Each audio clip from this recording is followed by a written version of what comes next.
ಮನೆ ಗುಡಿಸಿ ಅಲಂಕರಿಸಿದಾಗಿರುವುದನ್ನು ಕಂಡು ಹೊರಟು ಹೋಗಿ ತನಗಿಂತ ಕೆಟ್ಟವುಗಳಾದ ಬೇರೆ 7 ದೆವ್ವಗಳನ್ನು ಕರಕೊಂಡು ಬರುವುದು. ಏನ್ ಪೇರೆ? ಅಲಂಕರಿಸಿಕೊಂಡಿರುವಾಗ ಅಲಂಕಾರ ಪೇರೆ, ಅಲಂಕಾರ.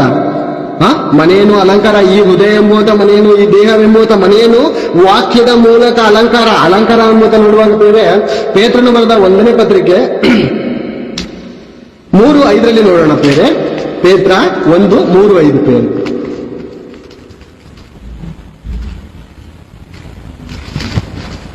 ಪೇತ್ರ 1:3 ಮುಗಿಸ್ಕೊಳ್ಳೋಣ 10 ನಿಮಿಷ.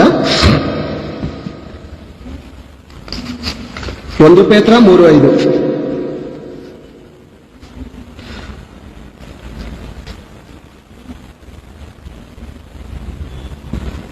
ಓಕೆ. ಪೂರ್ವ ಕಾಲದಲ್ಲಿ ದೇವರ ಮೇಲೆ ನಿರೀಕ್ಷೆ ಇಟ್ಟು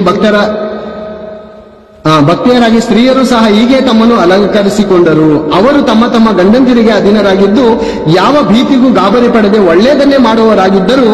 ನೋಡಿ ಬೇರೆ ಸತ್ಕ್ರಿಯೆ ಅಂದ್ರೆ ಸತ್ಕ್ರಿಯೆ ಮೂಲಕ ಅಲಂಕಾರ, ಅಲಂಕಾರ ಎಂಬುವಂತ ನೋಡುವಾಗ ನಾವು ಬೇರೆ ದೇವರ ವಾಕ್ಯ ಎಂಬುವಂತ ಆ ಒಂದು ಆತ್ಮರಕ್ಷಣೆಯ ವಾಕ್ಯಗಳಿಂದ ನಾವು ಅಲಂಕಾರ ಹೊಂದಬೇಕಂತ ಬೇರೆ.